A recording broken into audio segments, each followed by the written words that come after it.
In the Buddha, the Dharma, and the Sangha, most excellent, I took refuge until enlightenment is reached by the merit of generosity and other good deeds. May I attain Buddhahood for say all sentient beings.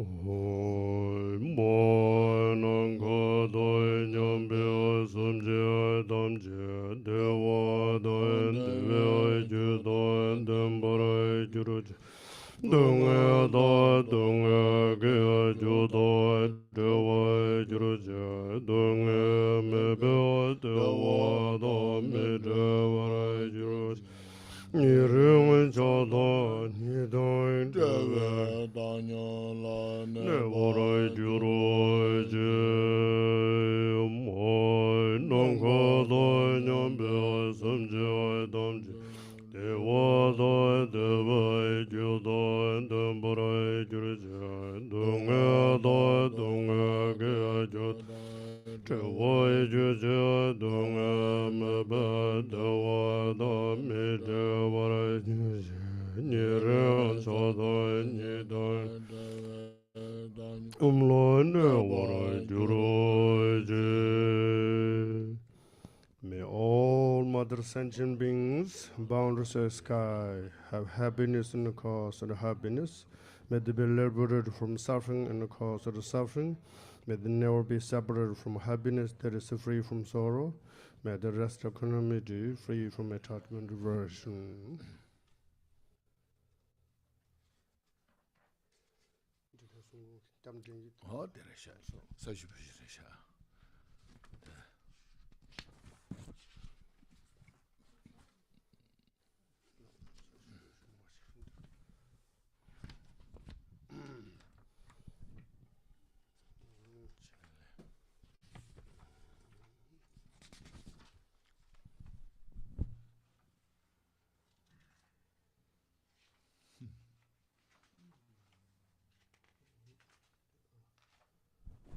Please, your supplication to Lord Jignesungu, page 16.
Unequal refuge, ornament of the world. You fame the Prohibition 3000 world. You are the victor Vajradhara without doubt. Bow to the feet in the Father Jignesamgon.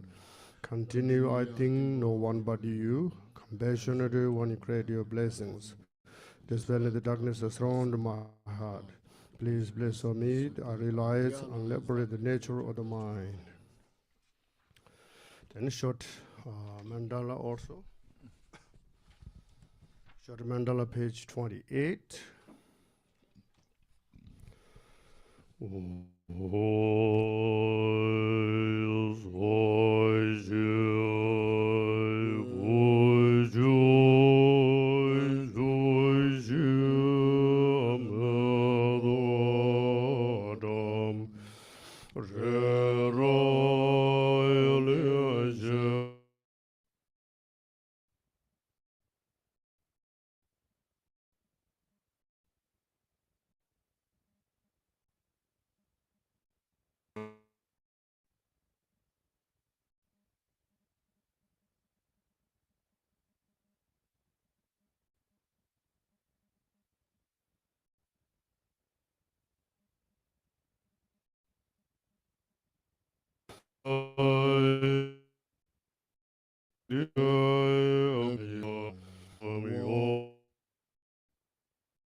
Om Guru Devada Ikene Ratna Mandala Pradesh Soha.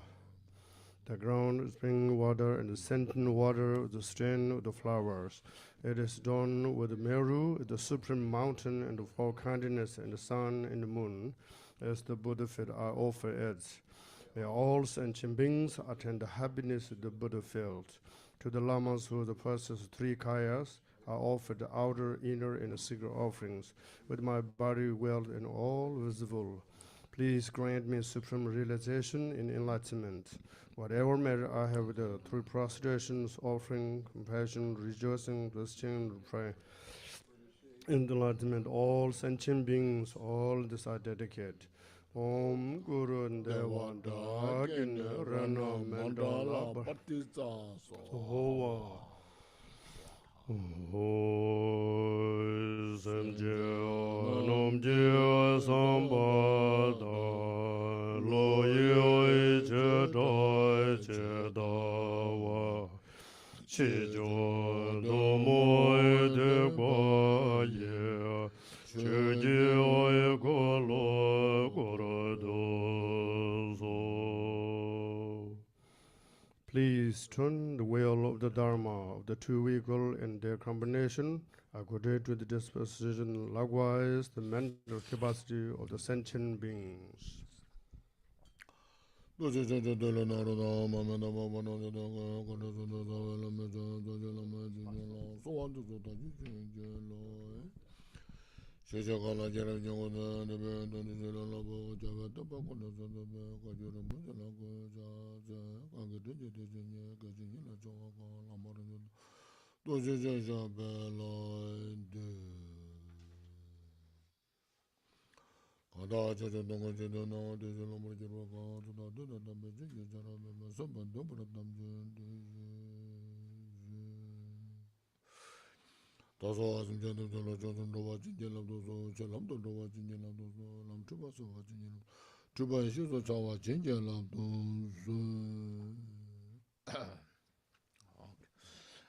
Hold on. First, please relax yourself physically, mentally, and take a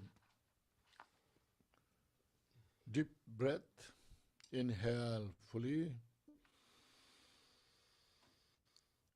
and release all our physical and mental tension. Just relax. And once more, please inhale fully all the loving kindness, compassion of the Buddha. Permeate our body and mind. And exhale. Please inhale once more all the wisdom, bodhicitta of all the Buddhas, and heal our mind, pervade our entire mind, and release all our negativities or delusions. Exhale.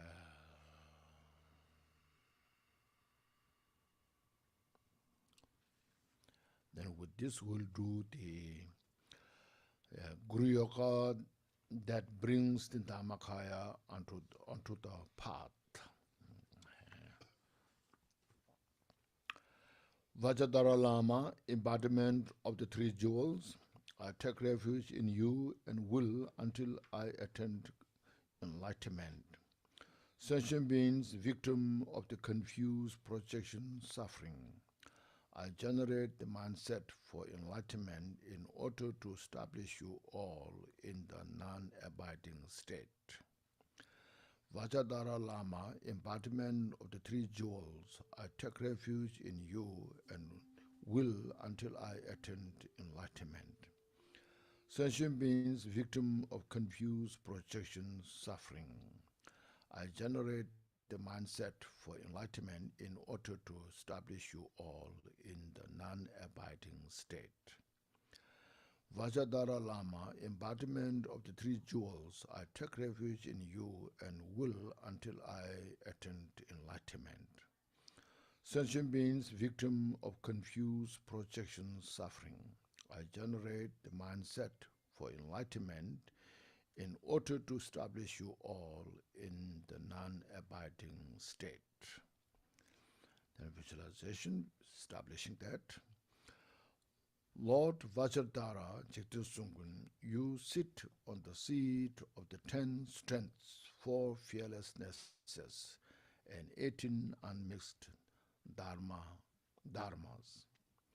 Your measure and manner marks of love, compassion, and bodhicitta, radiate rays of light, and your non-conceptual, enlightened activities reach to all sentient beings or migrator equally.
reincarnation of Nagarjuna, the peerless Ranashiri, Lord Chieftain Sungun, I supplicate you. You are the Buddhas, Nagakula Paradipa, and Devamkara of the past, Maitreya of the future, and Shakyamuni of the present. The reincarnation of Nagarjuna, the peerless Ranashiri, Lord Chieftain Sungun, I supplicate you. You are the Buddhas, Nagakula Paradipa, and Devamkara of the past, Maitreya of the future, and Shakyamuni of the present. The reincarnation of Nagarjuna, the peerless Ranashiri, Lord Chieftain Sungun, I supplicate you. Light rays emanate from the Lama's body, speech, and mind, and dissolve into my four places, thereby purifying the four obscurations, destroying the four empowerments, and planting the seed of the four kayas. The Lama then dissolved into myself, and my mind is now natural luminosity, emptiness. Use my laptop instead.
Dedication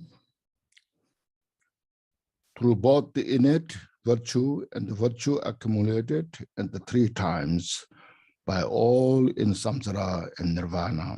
May I and all sentient beings filling space, none left out, realize the none, a co-emergent ultimate reality, and attain the final state of non-abidance in existence or peace.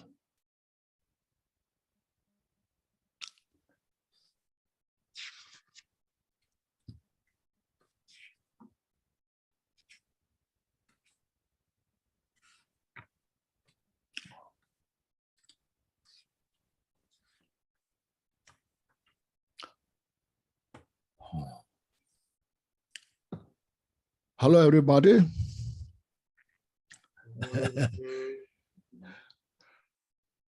Good morning, good evening, good everything.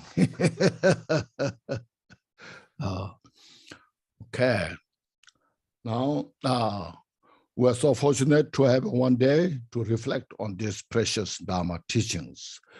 As you know, the Dharma teaching is the wisdom of the Buddha. Just to reflect our purpose of this. All our purpose, making effort on this, is to free from all the suffering that surrounds us in our daily life, in the samsara. And we all desire for peace and happiness. It's universal. It's not a religious belief. It's not just a culture, but we should say it's the culture of the samsara. And regarding to this, Then everybody make effort how to free from suffering and how to bring the peace and happiness in our life. That everybody's interest and everybody's focus on this. Sometimes we want to become famous to be happy. Sometimes we want to collect a lot of wealth for happiness. Sometimes we go around different places here and there to be happy. Sometimes we go to retreat, isolate yourself to be free from suffering, to have peace and happiness. But at the end of the day, all the effort what we made is focusing on this optimal goal. So because of this, we need to cultivate the mind to all the sentient beings. We individual are one individual, one person.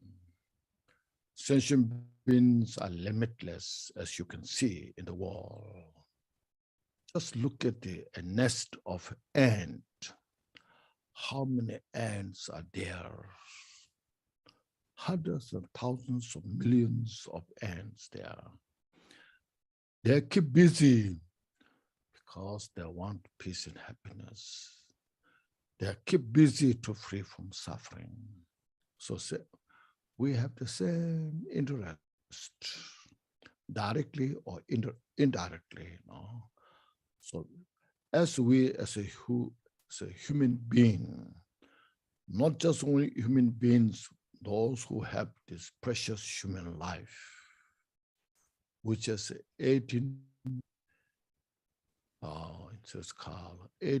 good qualities, and has interest in the study and practice of the teachings. So we cultivate the mind to everybody's interest, that free from suffering and have peace and happiness, and to attain complete enlightenment. The reason because the mind is such a powerful. The mind nature is unfathomable. It's so vast as the space. Space has no limit. You can fly in the rocket from the east to all the way, and you cannot find now the fringe of the space, the sky. After all, the rocket will return because the rocket is exhausted. So likewise, the mind, our mind has such profound. This we should understand that. Our physical body is very limited. The mind is unlimited. So Buddha, who realized this reality nature, seeing the complexity of the sentient beings, Buddha taught all the Dharma teachings. As yesterday we went through the second virtual statement, Buddha taught 84,000 types of categories, the teachings, the doors of the teachings. It's all are taught to solve the problem, the puzzles of the mind. The mental afflictions are such powerful. When the mind is in the wrong place, overpowered by the mental afflictions, delusions, we are under the control of that power. and our suffering is so immense. So to free from this Buddha's teaching is totally relevant and taught for that. So therefore, we're so fortunate to have this opportunity to study, practice this Dharma teaching. As I mentioned, it's not just a religious interest. It's not just our belief system in the religion, but this is something that to solve the puzzle of the mind. Even all the modern scientists, great scientists are working hard, but has very limited resource on this.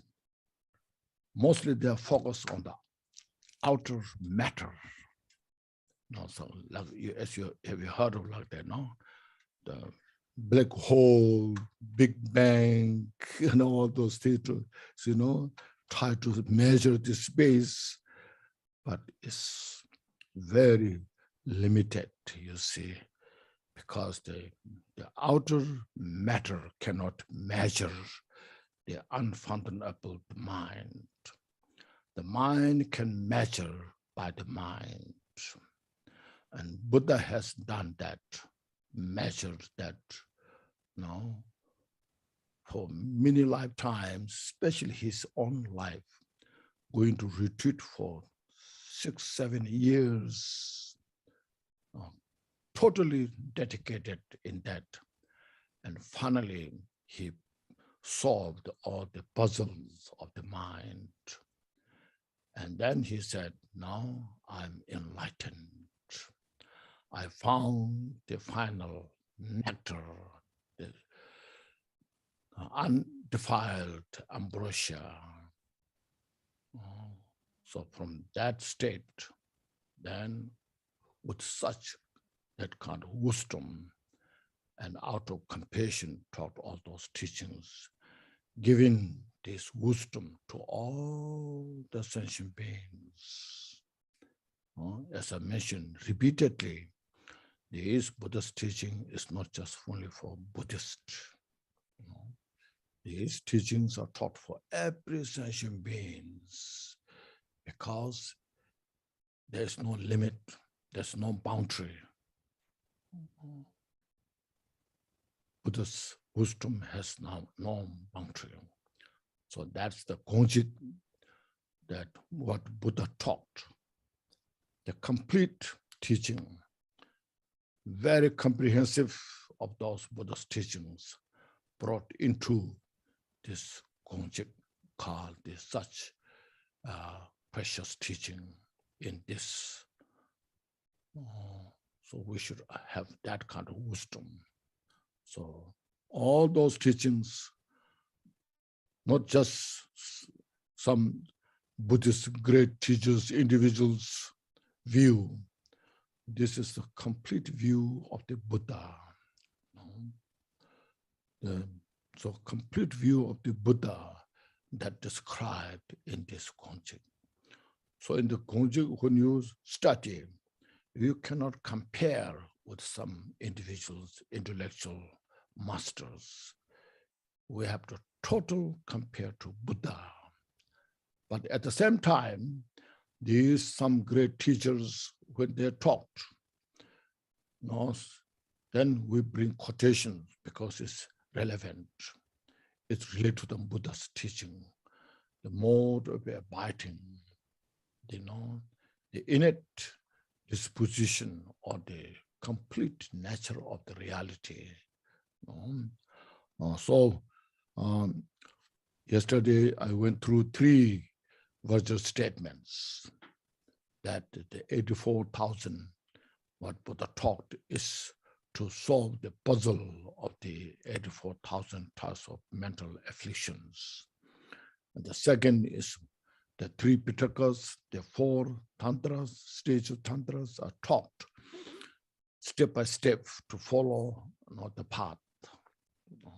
The Vinaya, 3 Pitaka, the Vinaya Pitaka, the Sutra Pitaka and Abhidhamma Pitaka, the three baskets of the teachings, and Action Tantra, and then this the Activities Tantra, the Action Tantra, and Yoga Tantra, and Highest Yoga Tantra is also taught according to the capacity of the individuals when they develop.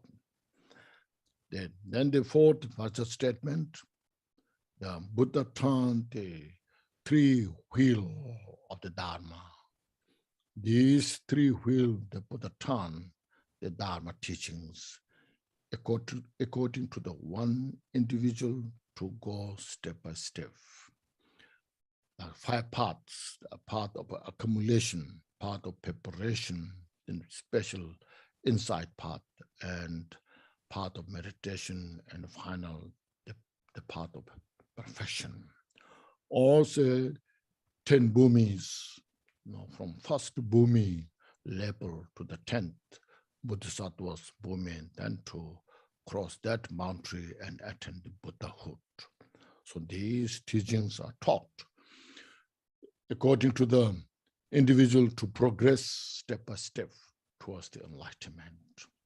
So in relation to this, now we are turning into this, the short, as I mentioned, the prescription and as mentioned, the prescriptions and prescription, their mode of abiding. So yesterday we have touched the until all the composite phenomena are all the composite phenomena are impermanent, subject to change, as we know. But knowing is one thing, but bringing into the heart is different. Knowing is intellectual.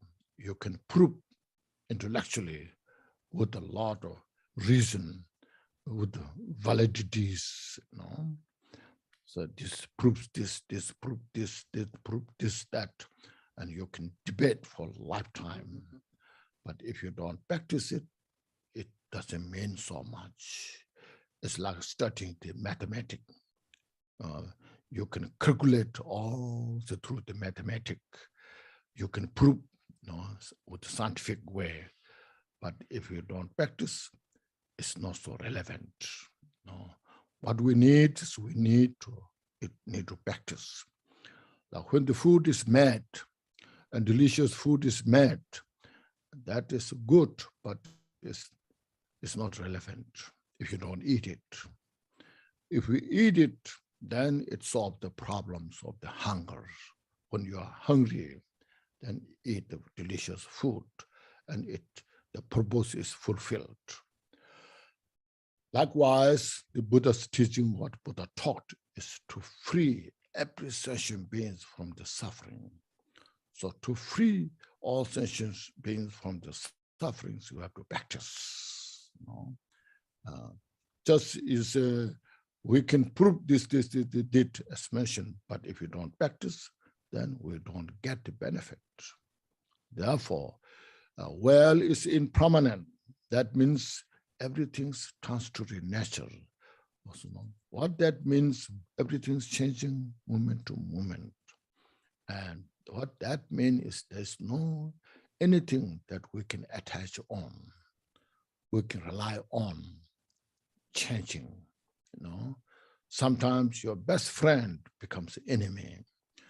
Your enemy can become your best friend. Sometimes very impressive person, wonderful person turned into such an ugly person. You see, everything's very transitory nature. So therefore, what teaches us, don't grasp it. Let go. Don't attach to it. Just live your life that way. So that what that helps is it brings the peace in the mind. The real peace, real peace will come from that. That when there's a peace in your mind, there's a happiness. So happiness is the flavor of the peace.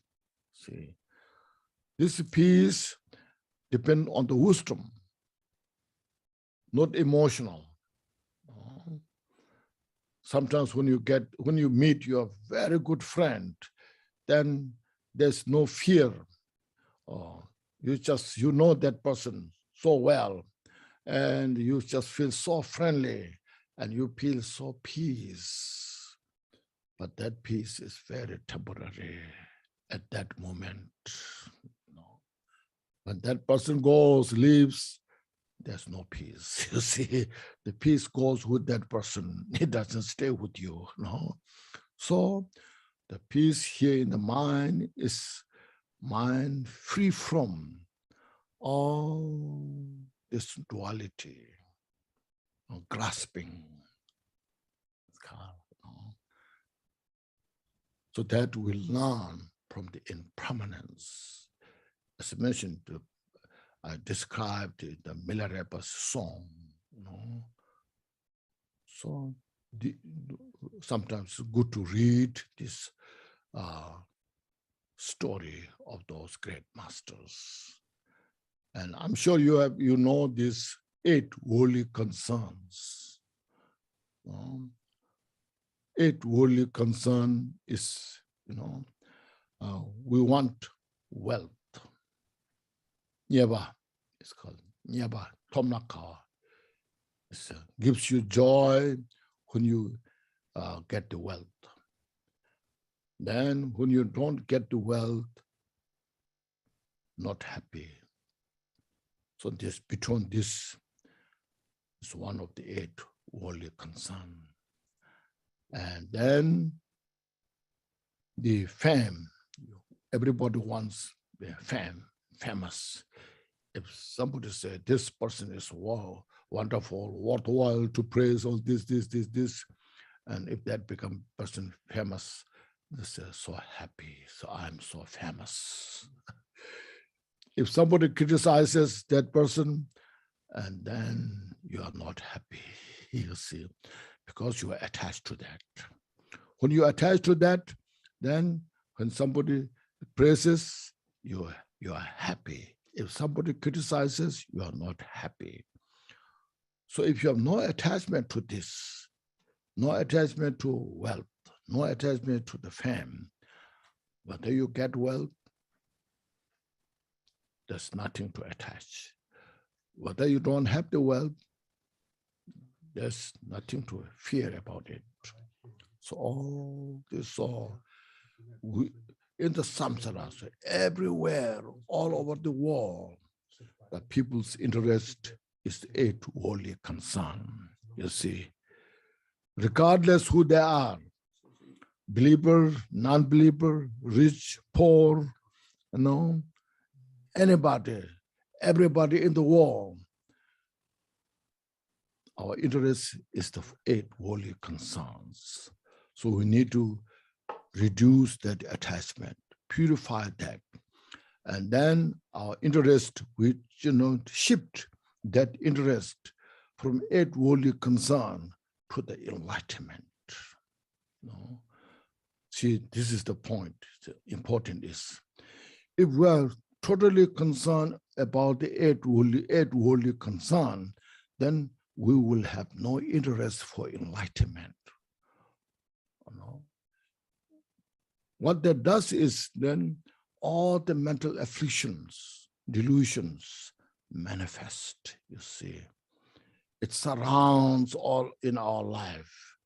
And then the effect of that is only suffering.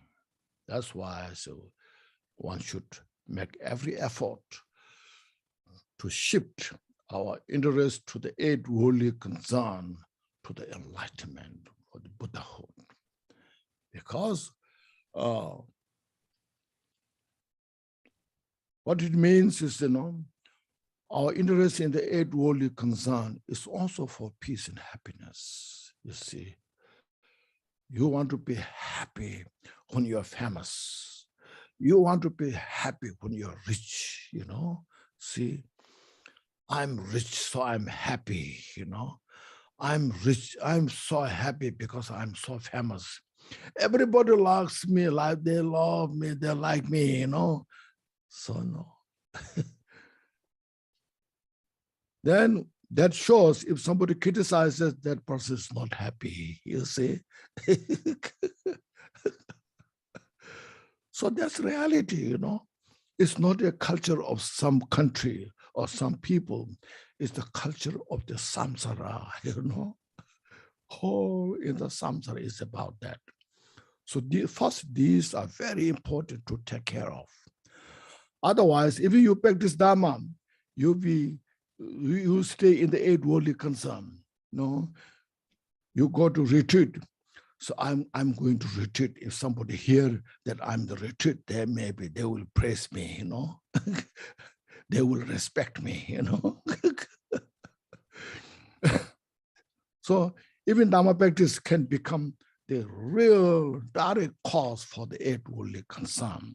So you see, chanting mantra, saying prayers are not necessarily for the enlightenment. So say this can be cause for the samsara. That's where Gambupa mentioned, if you don't practice Dharma according to the meaning of the Dharma, that can be lead to the samsara or lead to the lowlands, he said, So that's why first we have to have such a motivation. It's called pure motivation. Even though they're said, so with the pure motivation, you do this, that, but sometimes still the mental afflictions are so stubborn, They're very stubborn, very difficult breakthrough. So we have to repeat this again and again. Otherwise, you go to the temple, say prayers, burn incense, candle.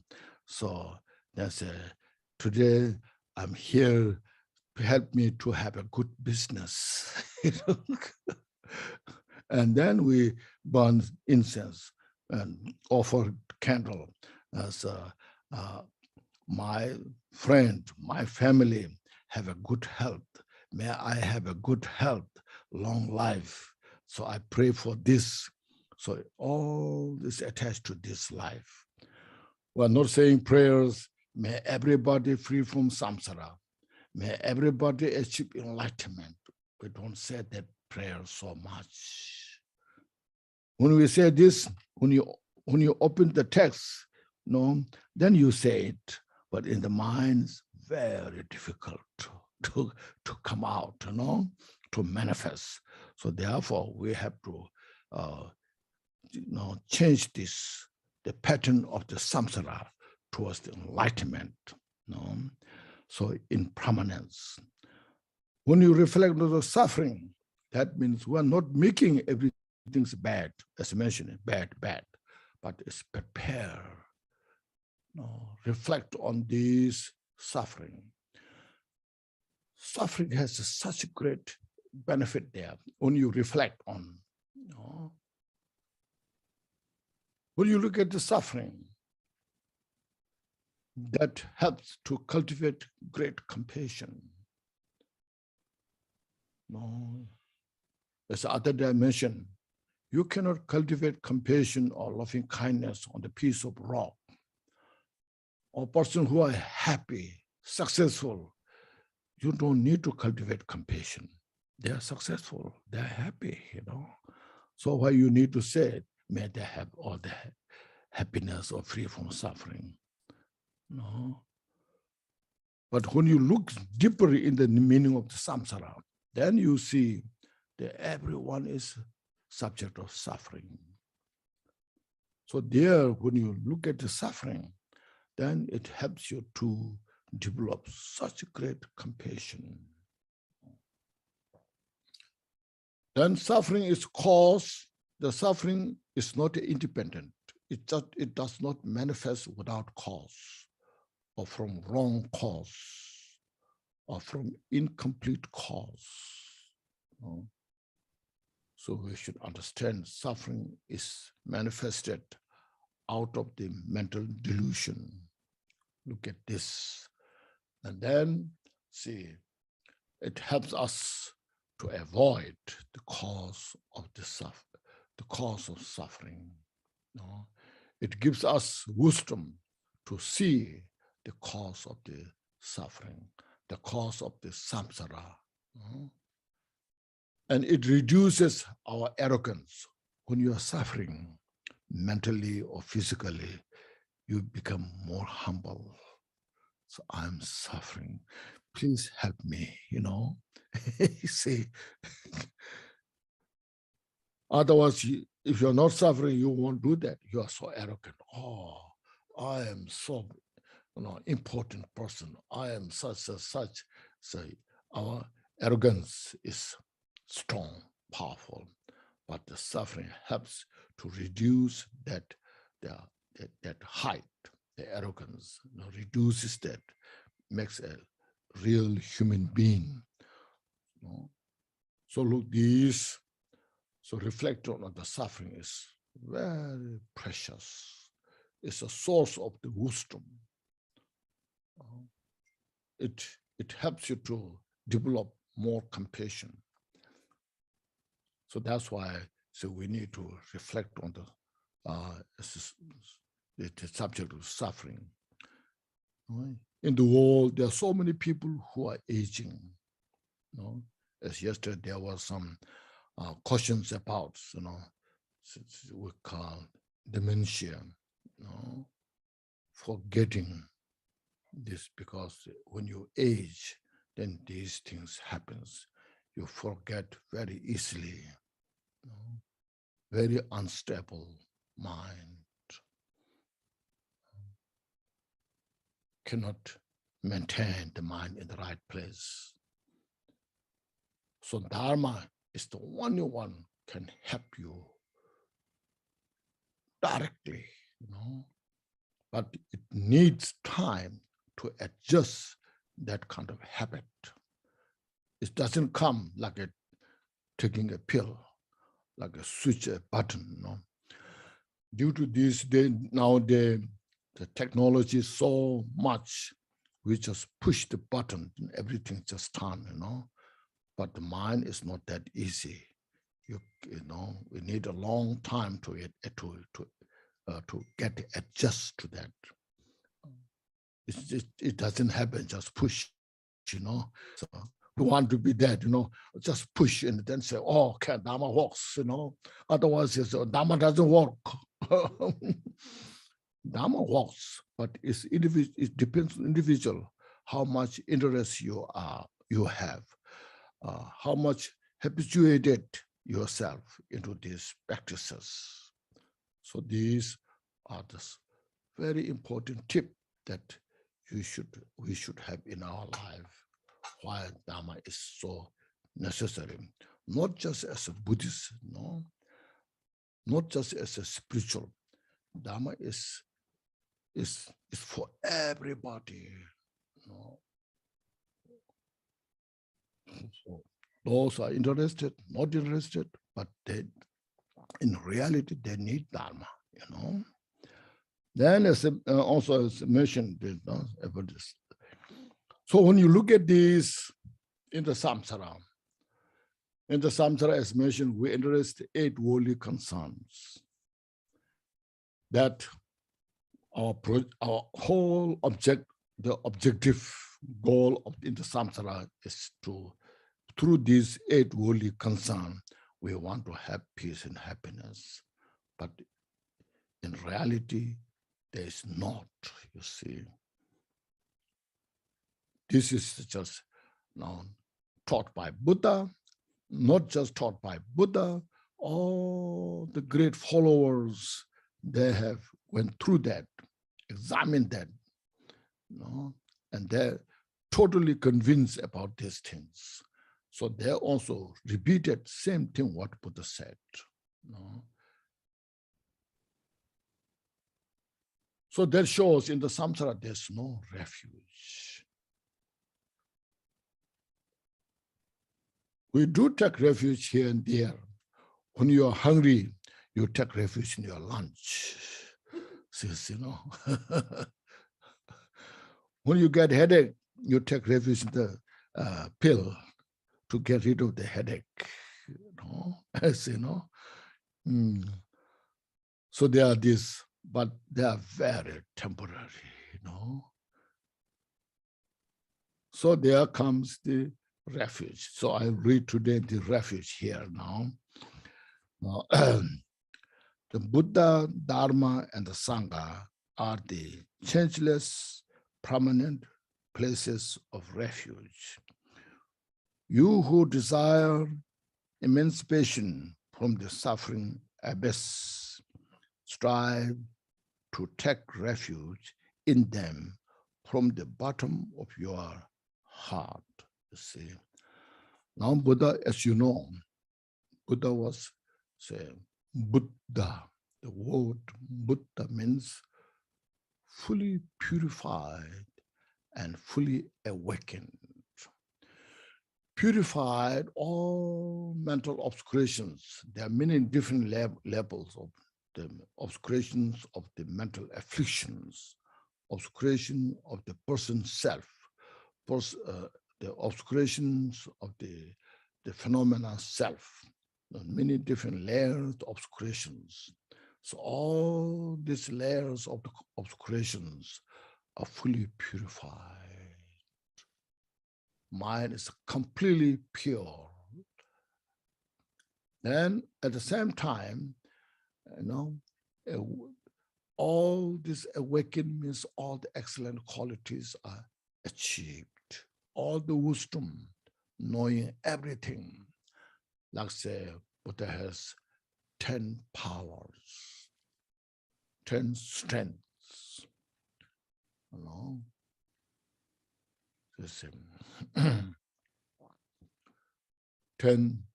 Strength, one of the first is knowing everything, knowing, you know, right from the wrong, without any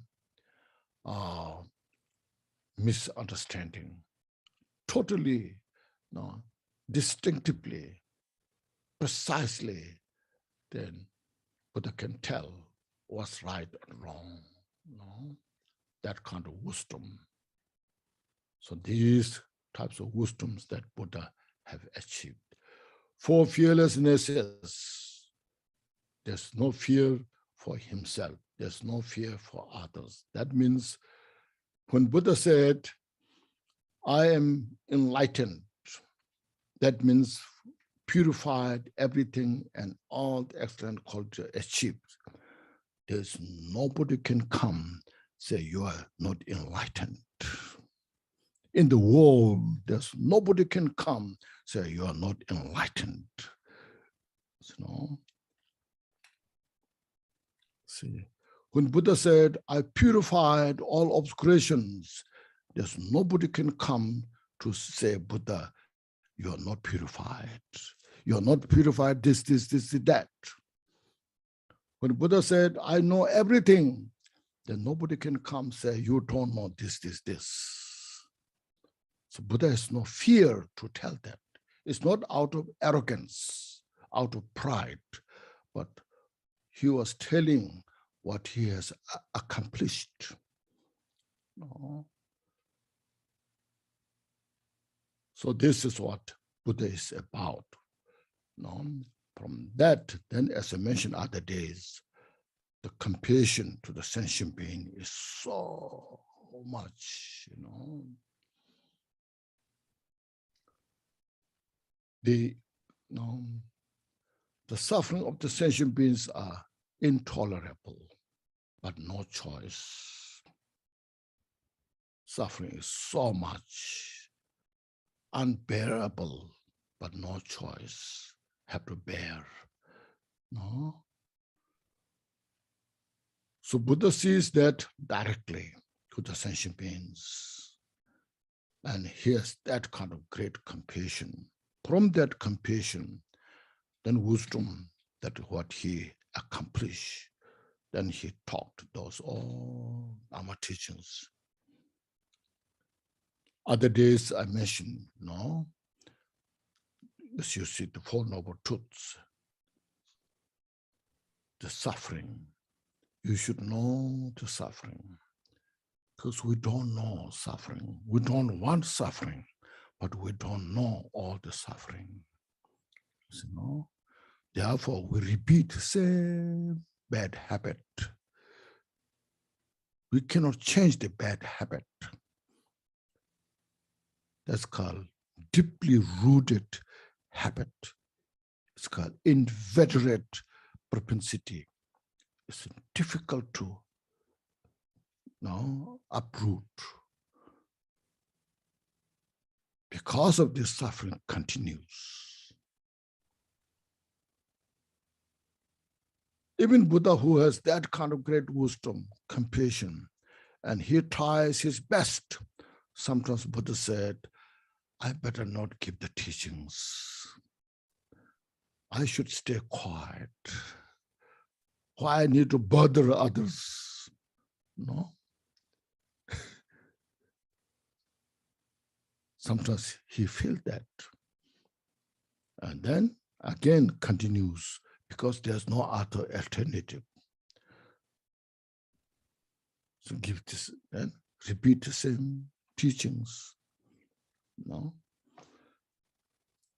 So that's Buddha, to whom we are taking refuge. No. So Buddha is infallible, inexorable, the object of the refuge. Infallible, the object of refuge. Then from that wisdom, they taught the Dharma teachings. Dharma teachings, there are two teachings. First, explanation.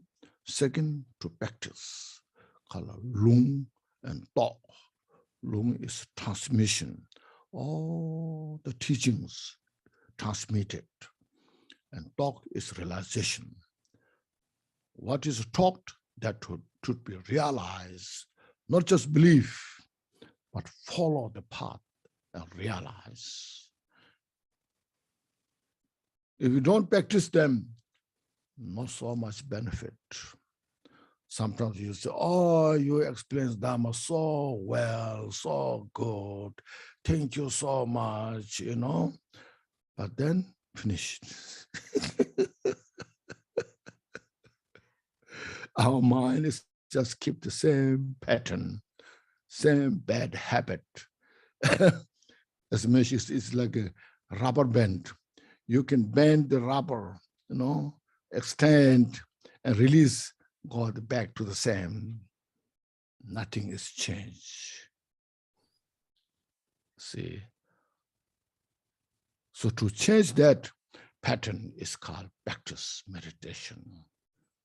You have to look to yourself, in your own mind, how much I have repeated this same pattern. That is the things that we need to renounce. So, you have heard of renounce, Buddhists taught to renounce. No, I'm not ready yet to renounce, Sometimes we say, that means I'm not ready yet to renounce the cause of suffering, I want to suffer, Still, I don't have enough suffering. I want to continue my suffering, so I'm not ready yet to renounce,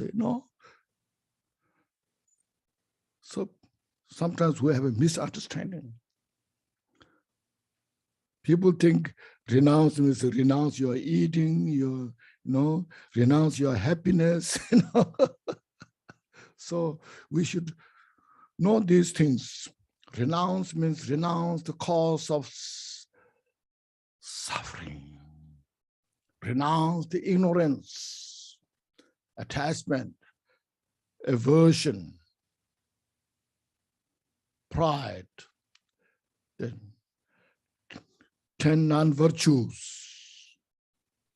So renounce those, the cause of suffering for oneself and others. That's called renounce. So in the Dharma teaching, what you will find is what to be practiced and what to be renounced, what to be abandoned. No? So don't do these things, means they are cause of suffering. The Buddha taught with such great compassion. No? These individuals in the samsara, they don't know about these things, the cause of suffering. So if I tell, no, Buddha, if I tell, then what not to do is the cause of suffering, that don't do these things. And do these things like practice of generosity, respect others' life, and all those good things, they are the cause for peace and happiness at this moment and for the future, and finally for the enlightenment. So practice loving kindness, compassion, as I mentioned other day, it will come later, but those are the, everyone has love and compassion. But we need to develop them, make it more purified. So water is already pure. There's a purified water, So purify our mind. That's what is. Our mind itself is pure, but we need to purify all the obscurations. So to this, the Dharma is taught. So Dharma is the refuge. When you make offering, you have heard of, you see, Domba Lame Sanje Rinpoche. You know that? No, I have. Domba Lame Sanje Rinpoche. Domba means teacher. The unsurpassed, the teacher is the Buddha. Domba Lana Meba. Unsurpassed teacher is the Buddha. Gyoba. Gyoba means protector. The protector, unsurpassed protector is the Dharma. Dharma is not something there to protect you, but Dharma is there, something in your heart. When you practice them, it's the real protector. Just say like 10 virtue. When the 10 virtues is universal. Everybody respect that, regardless of religion belief, or even without religion. I think in all the different countries, they have constitutions. Those all constitutions are based on the 10 virtues, because they are cause for peace and happiness. You need your country, peaceful country.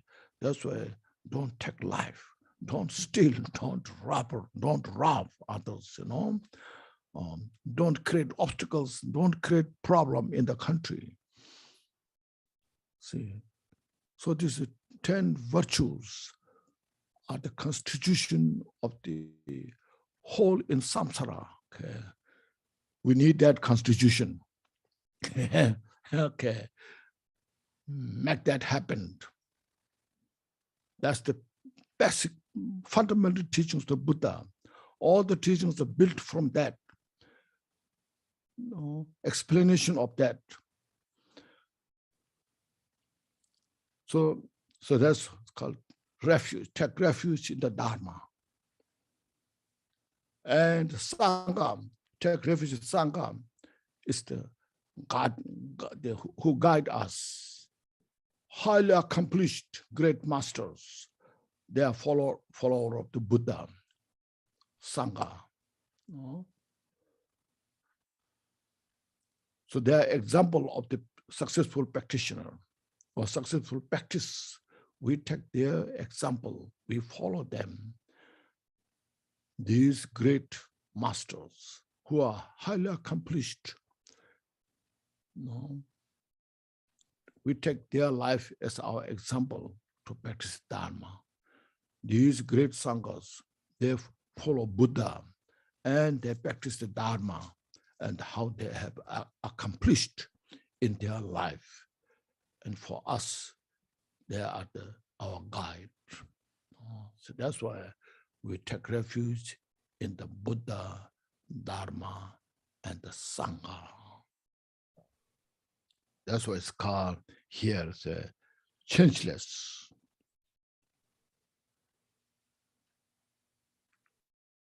When we take refuge in them, it never changes. And they are permanent, is mentioned, permanent. It's not permanent something phenomena exists without change. It's not that. This permanent means virtue is a virtue, always the virtue.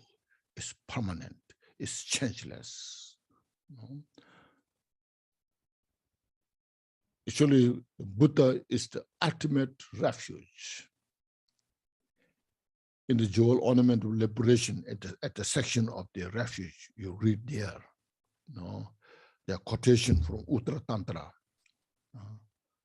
Tambe tondo doa is, damn sanje nyashita, tambe tondo, tambe tondo. In order to achieve the ultimate enlightenment, Buddhahood, the refuge is the Buddha. Damn sanje nyashita, only the Buddha is the ultimate refuge.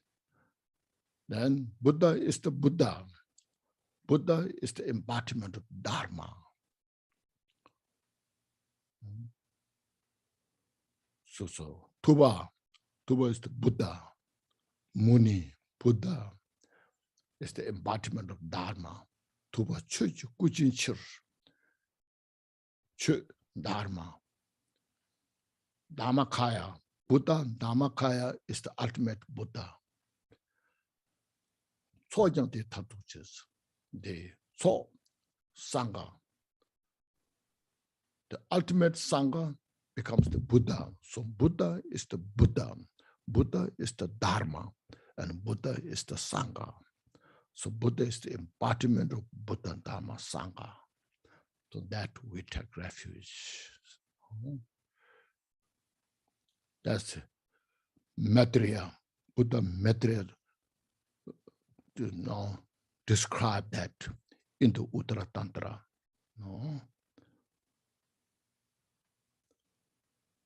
So that's our, we take refuge, not to samsaric beings. Where there's no Buddha Dhamma Sangha, then there are individuals that take refuge in sometimes they say in the big giant tree. They say there is such our ancestral deities are there, so we take refuge in them. Or sometimes you say there's a big mountain, with a rocky big mountain. Or in this, there's some very special deities, our ancestral deities are there. We take refuge in them. Sometimes they're beautiful leg, such a beautiful leg. So this beautiful leg possesses, abides our ancestral deities. This we take refuge. So they don't have Buddha Dhamma Sangha, you see, So Buddha Dhamma Sangha is our ultimate refuge for enlightenment, to free from samsara. That's why, he said, you who desire emancipation from this suffering abyss, we're all in a state of suffering, samsara, confusion, to free from this kind of confusion, delusion. The only Buddha Dhamma Sangha are the ultimate refuge. So when you take refuge, I take refuge in the Buddha, Dharma, Kaya. I take refuge in Dharma, the Gopa, the cessation of the Dharma. Dharma of the Nirvana, you take refuge. Sangha of the, those great Bodhisattvas who are highly accomplished, who are in the 8th, 10th bhumi, we take refuge in them. Bring in our heart and take refuge, you see. So refuge, I repeat this usually, Milarepa said, I take refuge in the Buddha Dhamma Sangha as the outer refuge, as an example. Historically, it's a Buddha Dhamma Sangha. Then he said, I take refuge in the Guru, Yedam deity, and Dakini as an inner refuge. So the inner refuge is your mind. Your true nature of the mind is your Guru. Outer Guru is just example. It's just help you to see the reality nature. Ultimately, you take refuge, your inner mind, the pure mind. You rely on that. That's the Buddha, And that is the Yidam deity. And that is the Dakini. Then Milarepa said, I take refuge in the chakra channel Bindu as a secret refuge. So chakra is a Dhammakaya. This channel is Nirmanakaya. And the Bindu is a Sambhogakaya. So Buddha, Dhammakaya, Sambhogakaya, Nirmanakaya. That, I take refuge in them, Then he said, I take refuge in the emptiness, appearance, and inseparable nature. That's the ultimate refuge, he said. I take refuge in them. I achieve the satisfaction. And if you take refuge in them, you will achieve as well that satisfaction. So this all, you see, you can understand, this all are nothing but to purify our mental affliction. Our mental affliction is very complicated as a measure, very complex. Just like you see your internet. How much the internet is now, you can see so complex. Your whole world is in your hand in the smartphone. And there's information, endless, one after another. There's some individuals, the whole day they spend in the internet in your hand, the phone in your hand, one after another, endless. So your mind is like that. See, exactly our mind is like that. So to purify that complexity, Dharma is the only method to solve that problem, suffering, in this 21st century. See, Dharma taught in the 2,500, over 65 years or more. The teaching is still so fresh, but the difficulties now, it's very difficult to explain these things, to teach these things, and to practice this. That's what I say, when you spend more teachings, studying, go to retreat, study, practice together, then you understand that from the depth of the meaning, not from just outside. Because your mind is so complex, but the complexity of the mind reduces, the meaning of the Dharma manifests. See? So your whole being, your nature itself is the Dharma, when you realize. So that's why Milarepa said, when I know one thing, I know everything. See, when he, Milarepa, revealed the complexity of the mind, that one thing, he revealed whole universe of samsara and nirvana. So there's no end of teachings that he can teach without stopping. That's the quality of the mind, as I mentioned. So that to see that the three refuge, the refuge is the principal part that we take refuge in them now until you become Buddha. Refuge is not something you practice some, then you just live there. No, refuge, you go all the way to Buddhahood. Sometimes there's a kind of, what you say, those who go to retreat and you do frustration. When somebody done like 100,000 frustration with the refuge, they say, I have finished refuge. It's very strange, You can't finish refuge, So I have done refuge.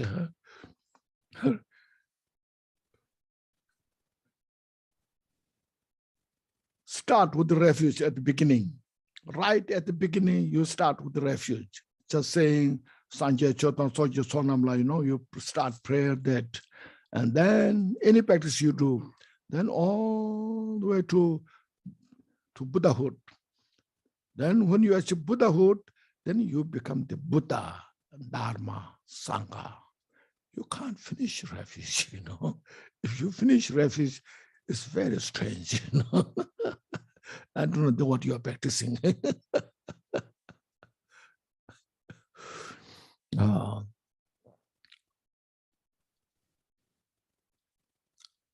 So refuges start with the, so refuge is not as a Buddhist culture or Buddhism, it's the method. So it's a cause, we should understand. It's a cause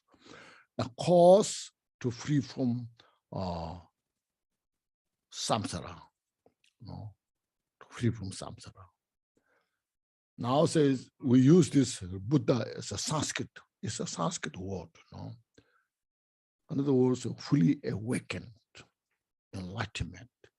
Anybody can achieve enlightenment. Anybody can become Buddha. So Buddha. Sometimes we say Buddha Dhamma Sangha is only for Buddhists. Buddha Dhamma Sangha is for everybody, for every sentient beings. We should reflect that, understand that. Even who don't believe in a religion, they also need Buddha Dhamma Sangha.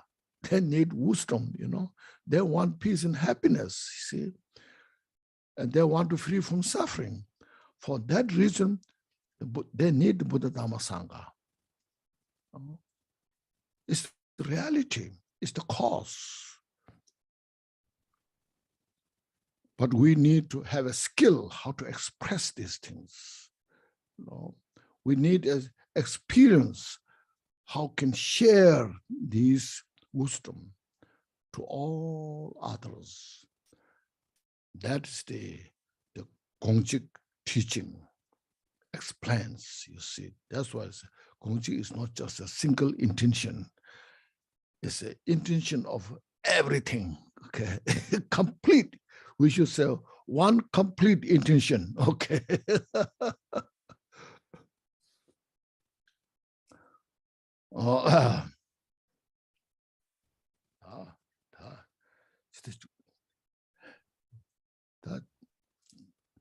주제차가 센사이샤다.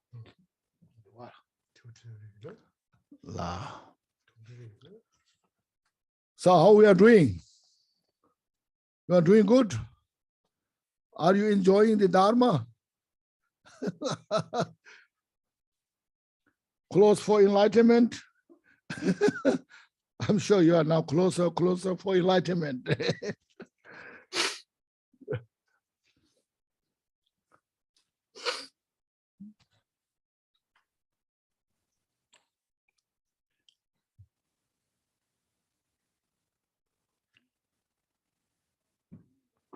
Okay, I'm taking a lot of time on this. Okay. Strive to take refuge in them from the bottom of your hearts. Moral conduct is the cause of attaining the higher realm and definite goodness. Make it a priority to engage in the Vinaya sphere of the abandoning the 10 non-virtuous actions. So here, there's the Vinaya moral ethics. You see, what it means is, look at as I mentioned before, the demarcation between peace and happiness and the suffering. So even to reborn in the higher realm, in the precious human life, to achieve those, we need these 10 virtuous practice. So to practice this, they are called precepts, There's a lay precept and ordained precept. The lay precepts, you see the 5 precepts. So those are not just a precept or some kind of like a vow. Some people, they're afraid. I'm not yet ready to take the precepts. I wait. You feel like you are trapped, When you take precepts, then you feel you are trapped, If you don't take the precept, you feel, oh, I'm free, I'm free what to do, what not to do. Actually, if you take the precept, then you are making free yourself from the suffering, When you're free from the suffering, you are really free, Well, in the suffering and creating the cause of suffering, all these things, you are not free, You're confined, You're trapped in the, you're trapped in the cocoon and confined, and then there's no freedom. So this Vinaya is like 5 precepts is Vinaya. And as you mentioned, look at this 5 precepts. Not taking life, you see, means not harming others' life, yourself. Not stealing or not things from others. Not engage in the sexual misconduct. See, I said, not telling lies, especially spiritual lies. Not intoxicates. Look at this, you see. We in the samsara suffering from these lack of these precepts. Harming each other, killing each other, how much suffering is there, how much atrocity is there. People are crying, they are desperate when there's killing involved, you see. It's not something Buddhist thing. You see, in the universe, in the world, everywhere, robberies, stealing things. Nobody appreciates that, you see. It's universal. And people say the attachment, the desire becomes so strong, then sexual misconduct and so much suffering is there. Confusion, envy, jealous. Yes, you see, a lot of sufferings involved there. Anger, And telling lies is deceiving others. Nobody appreciates that, you see. especially spiritual lies. You have not realized this. I saw Buddha. I saw I saw Jesus. No. I saw enlightened beings deceiving others. Then it becomes a cult member. After some, there's a lot of confusion.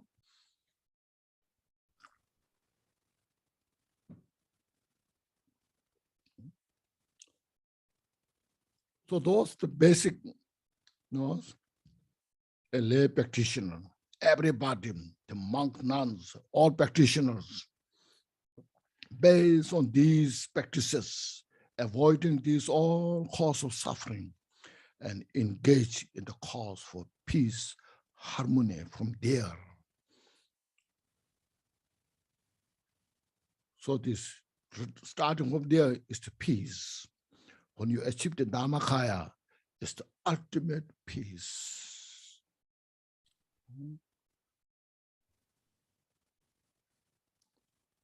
So that's what's called, the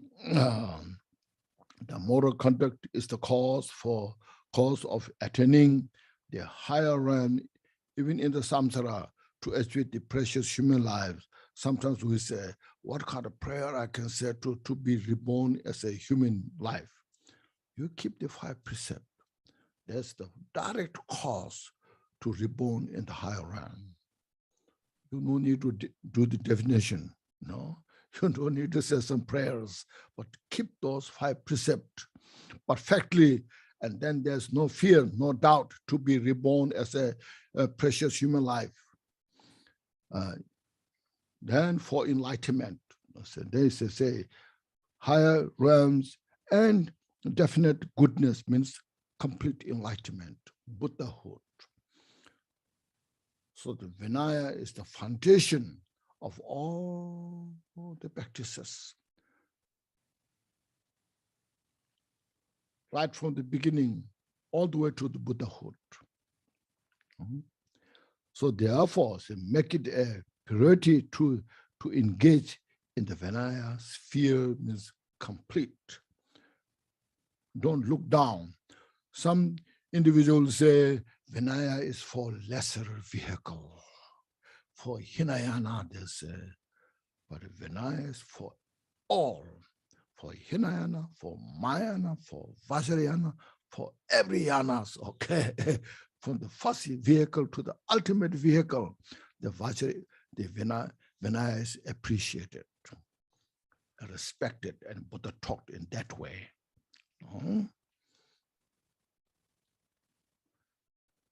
So abandoning the 10 non-virtuous actions. And then there's all one's own happiness arises from others. I explained that briefly yesterday. Desiring others' benefit is the cause for one's own happiness.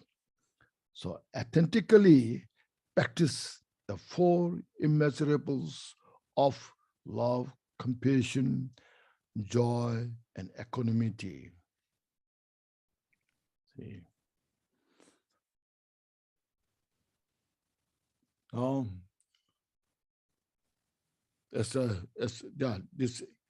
think yesterday I mentioned quite a bit about this. Look at our life. All that what we enjoy is the products of others. The other people made such great effort to produce the best quality, and we enjoy their products.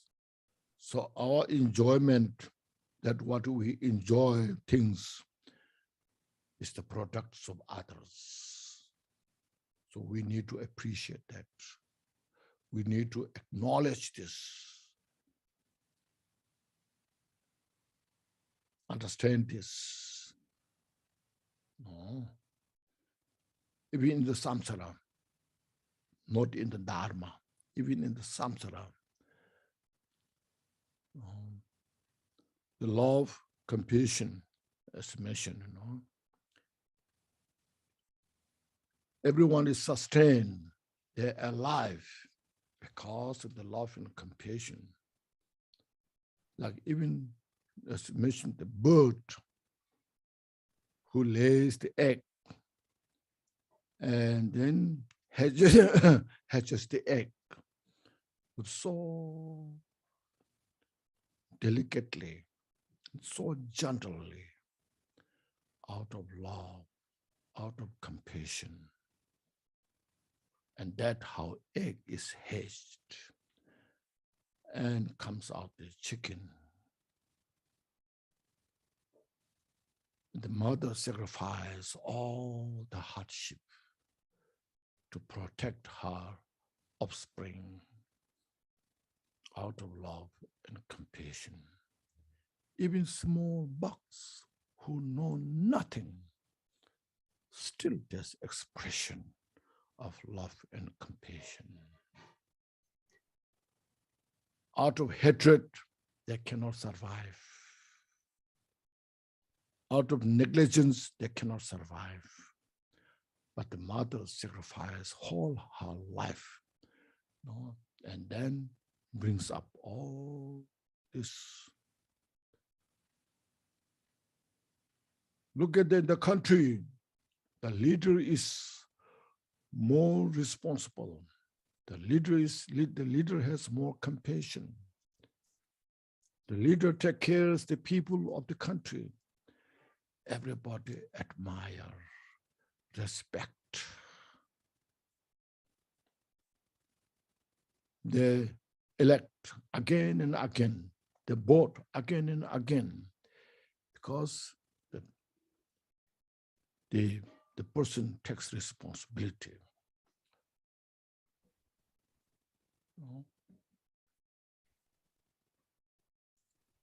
Even in the politics, in the war, even there's no dharma, but who cares the people?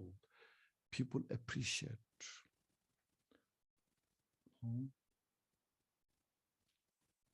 Look at this. We are in the society. We cannot live one individual without other support. One become famous because the people. If you stay in a desolate place, a desert where there's nobody, then you see how much you can become rich, how much you become famous. You can shout in the desolate place, I'm so rich, I'm so famous. There's no one to, who say things for you, because there's nobody. So we all, the business people, have to understand this. The business become very rich because of the people purchase their product. The individual becomes billionaires because the people. So they should understand about that. They should know how to share with others.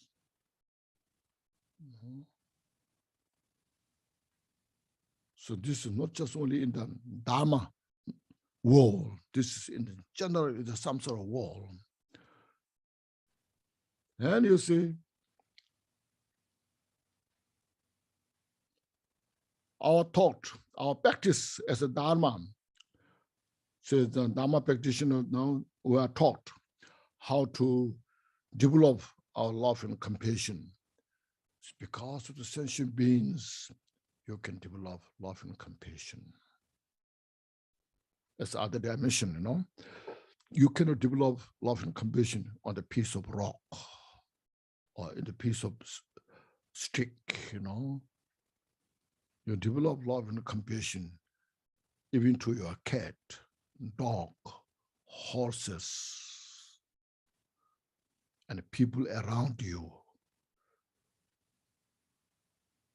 And who gets the benefit? You get the benefit. The practitioner gets the benefit. As soon as when there's a love, compassion in your heart, there's a peace.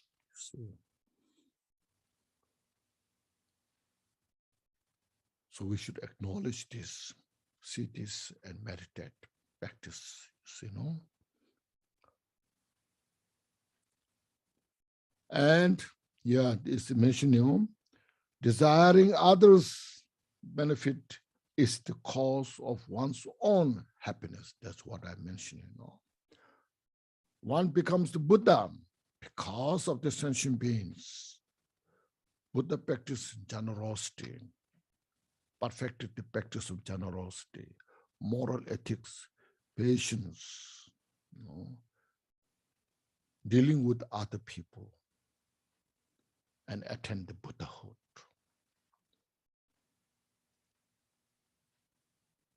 In the life of Buddha, you say, when Devadatta comes round, challenge Buddha, creating obstacle to Buddha's activities, and Buddha practiced so much about the patience. And Buddha become more famous.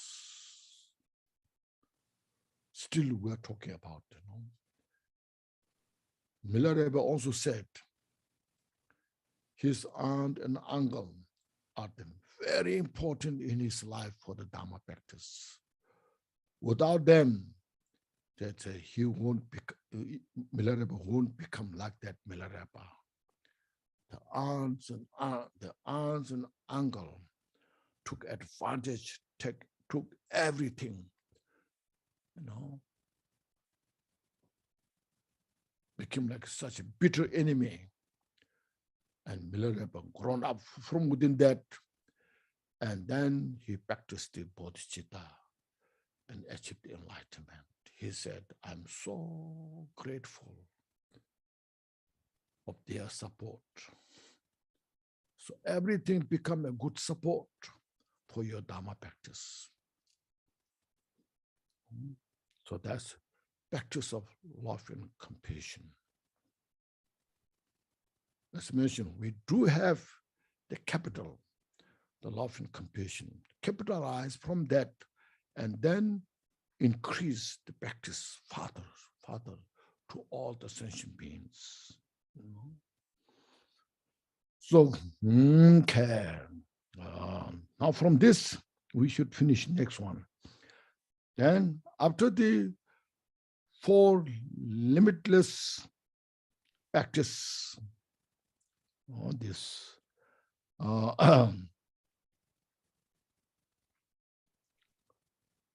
for limitless or for immeasurable practice this. And there's so much to say, but if you read the Jewel Ornament of Liberation at the section of the love and compassion, Gampopa describes so beautifully. So please read that book. The next is what said, the sole cause of obtaining the Buddhahood and of any of the peace and happiness of samsara and nirvana is bodhicitta itself.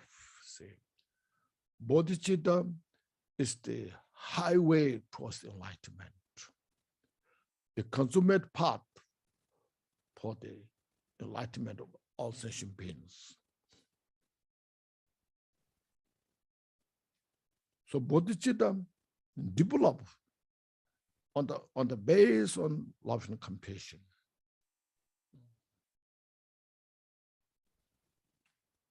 You desire for peace and happiness every sentient beings.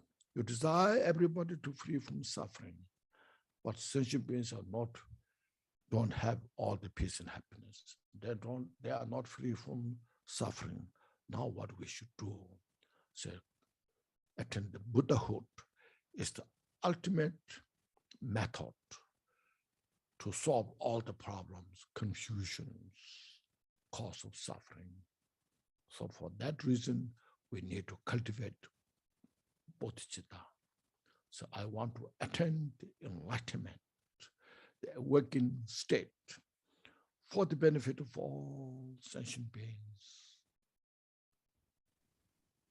First we cultivate that. That's called first aspiration bodhicitta.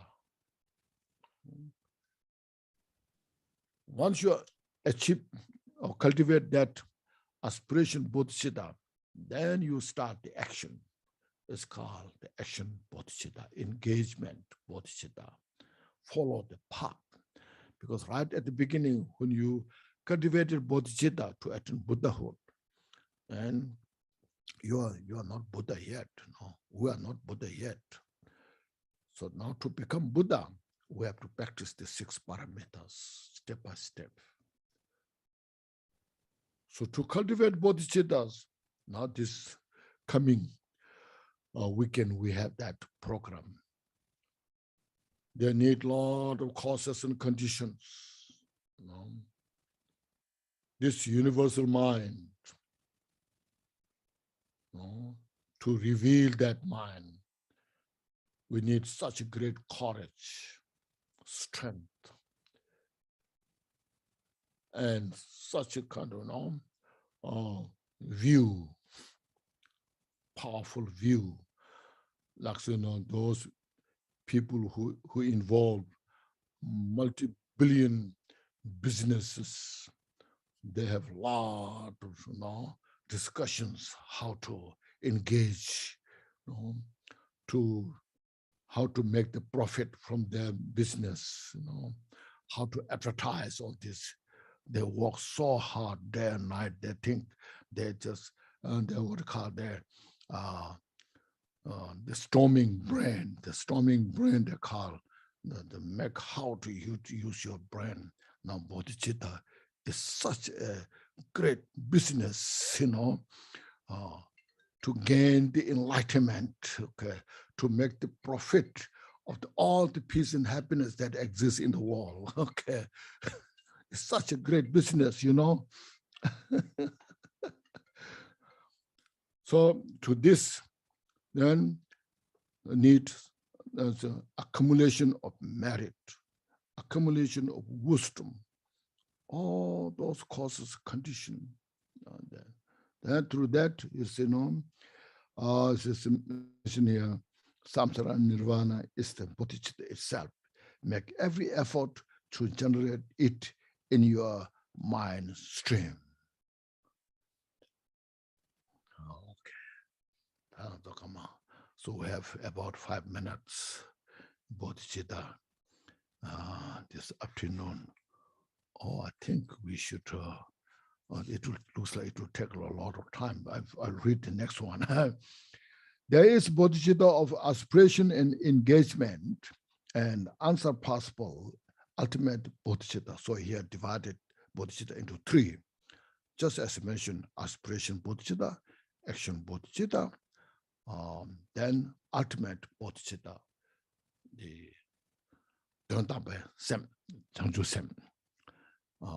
Writing well the steed of perseverance, reach the end of this path. You ride on the steed of perseverance. You need great perseverance, joyous effort to perfect all the 6 parameters, and then perfect your mind. In other words, to purify all obscurations, mental delusions. You see now, all the practices right from the beginning to the end are only work is to purify the mind, all the mental delusions. They are the root cause of suffering. Every sentient beings. At other day, in the Nagarjuna's commentary on bodhicitta mentioned, look at all the suffering and the samsara we have. It's because we harm sentient beings. Harming the sentient beings, then the result is suffering. So whether it's action or arising aspiration bodhicitta, action bodhicitta, ultimate bodhisattvas. This is all we practice to purify all the levels of the different obscurations step by step. We should understand that. Not just a spiritual thing. This bodhicitta is, again, is a cause for enlightenment. It's not just Buddhist belief. It's not just a Buddhism. It's the direct cause for the Buddhahood, for the enlightenment. So please see that way. So I must cultivate bodhicitta. No? I must do all these good practices. I'm so fortunate I have this precious human life, and I have those teachings, instructions, very precise. Now I should take the responsibility. This is for my own benefit. No? Get rid of all your doubt, fears, following the Dharma teachings. Sometimes you have a lot of fear. If I practice this, what will happen to me? You know, or something will happen to me. Maybe I lose this. Maybe I lost this. You know, there's a lot of fear. There's a lot of reservation we have. So get rid of all those reservations. Just need a courage. Courage is based on wisdom and compassion, and we'll go forward on that. See.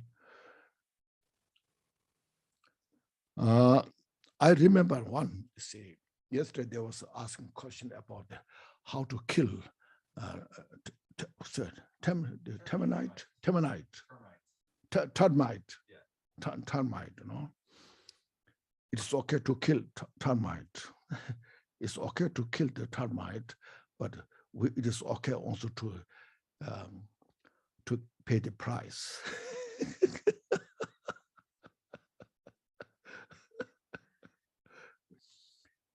I will say this about the life story of Nagarjuna. You know, Nagarjuna is well known. Nagarjuna lived for many years. And he has such a great friend. You know, the letter, Nagarjuna's letter to a friend, the king.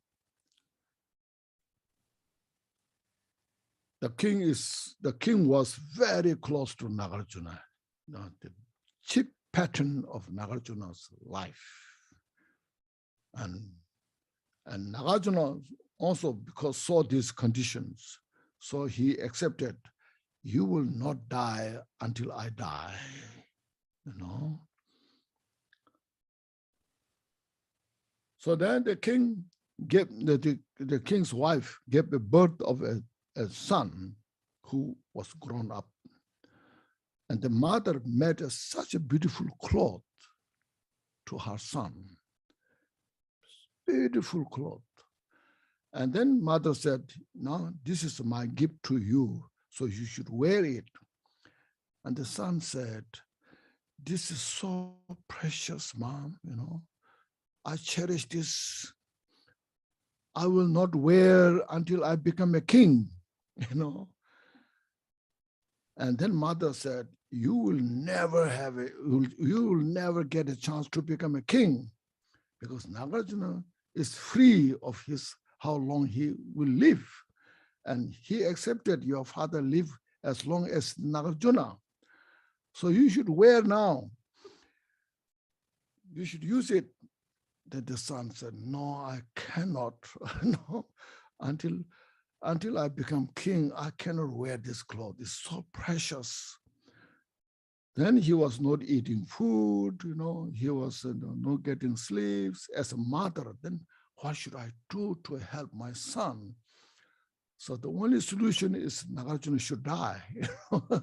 Then Nagarjuna dies, then his father will die, and then he will become king. So then mother suggested to her son, Nagarjuna is a great bodhisattva. So you should ask him to die so that his father will die and he will become king. So then the child just went, the son, the boy went to the Nagarjuna and said, mother gave me such a precious cloth. And I don't want to wear until I become king.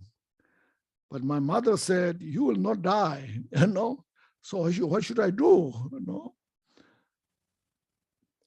Maybe Nagarjuna, you should die, you know. So then Nagarjuna recollect his lifespan, says that, yes, it is now time to die. No, but I will not die with other any conditions. When I was shepherd,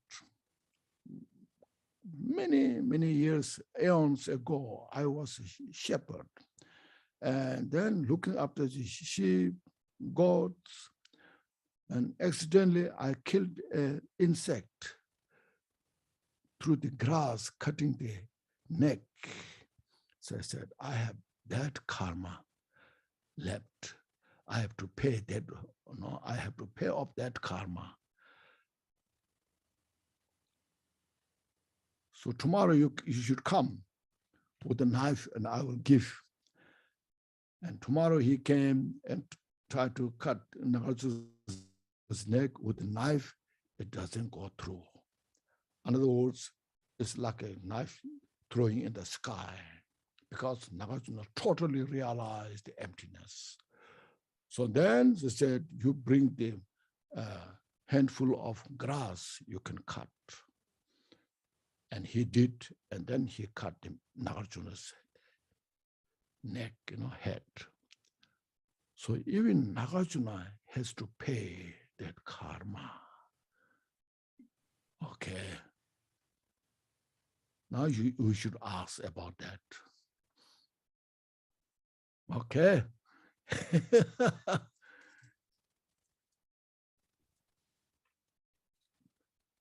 There's no negotiation when you come to karma, okay? We try to negotiate. You see, what if, you know, like this? So that is our karma. We have to pay respect. It's not a Buddhist belief. It's universal reality, nature. The causality of the universe happens to the Buddha, to the lowest sentient beings. That's why Milarepa said, emptiness is easier to understand than the causality of the karma. Only Buddha's wisdom can capture the total meaning of the karma, not just in general, no, individuals. So this is just extra. Just I thought to say this, you know, to share this story. So since we are really interested in the Dharma teaching, and Dharma is coming in the West well, so we should have real good understanding. Sometimes when there's not clear explanations, then we just say, no, oh, it's okay, do that, it's okay, you know. Then a lot of okay. Then Dharma is watered down. And Dharma is not presented as it is, as that you need it. No, we need real sincere practitioner. So therefore, so in the US we have, you know, in the Constitution, no one is above the law, isn't it? So likewise, no one is above the karma.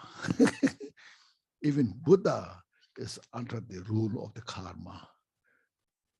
See, for our own benefit, this is our own benefit.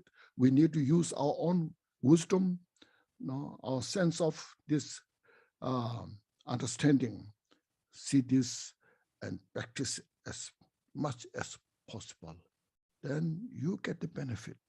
Then we can help others to benefit. Okay, so yesterday my watch was a little bit kind of twisted.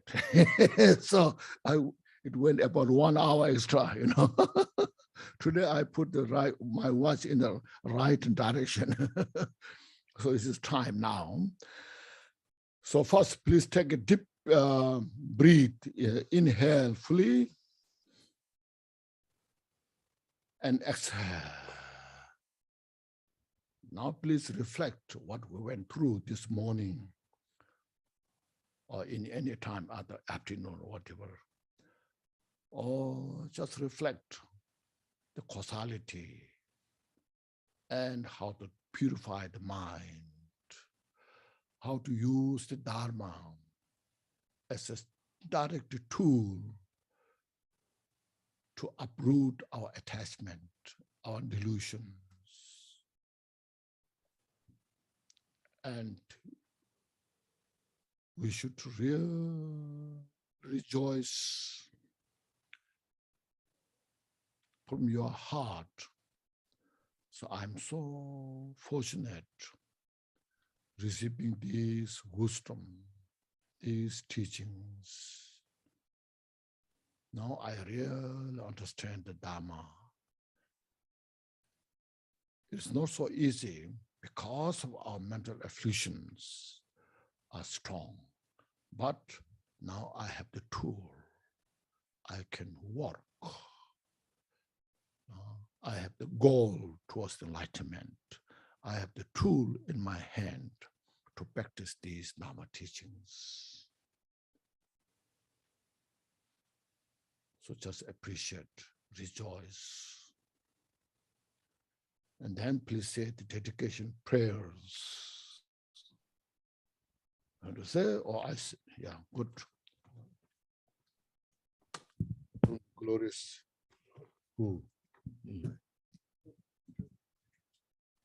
Okay. Glorious, holy, venerable, precious, kind root and lineage lamas, divine assembly of yidams, deities, the assembly of Buddhas, Bodhisattvas, Yogins, Yoginis, and Dakinis, dwelling in the 10 directions, please hear my prayer. May the virtues collected in the 3 times by myself and all sentient beings, samsara and nirvana, and the innate root of virtue, not result in the 8 worldly concerns, the 4 causes of samsara, or rebirth as a Shravaka or Pratyeka Buddha.